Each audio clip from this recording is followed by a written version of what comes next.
কেইটামান বজাৰ কৰো তাকে কেইটামান শাক লওঁ অ ভাইটি কিমান কৈছা শাক শাক কোনটো শাক ল'ব? লাই লাই কি আছে লাই আছে, পালেং আছে, ধনিয়া আছে, তাৰপিছত লাফৰা আছে, লাফৰা আছে এইটো লাফৰা এই লাফৰা এই লাই লাফৰা নালাগে মুঠি হা লাই লাই 2 মুঠি 20 টকা। 2 মুঠি 20 টকা অ লাইটা ভালে আছে ন 2 মুঠি 20 টকা লো। 4 মুঠি দিয়া 40 টকা দিওঁ 4 মুঠি 40 টকা নহ'ব, হা লছ হ'ব মোৰ। 40 টকা ল'বা নাই মোৰ লছ হ'ব। 2 মুঠি 4 মুঠি 40 টকা নিদিয়া নাই 2 মুঠি 20 টকা ল'ব পাৰিব।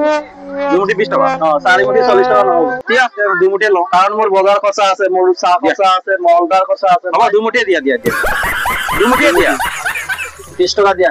20 টকা হ'ল এইটো 2 মুঠি আছে 20 টকা দিয়া। এইটো লা 20 টকা এতিয়া আৰু 2 মুঠি দিয়া হা আৰু 2 মুঠি দিয়া এইটো আৰু 2 মুঠি আৰু 2 মুঠি দিয়া 20 টকা আৰু 2 মুঠি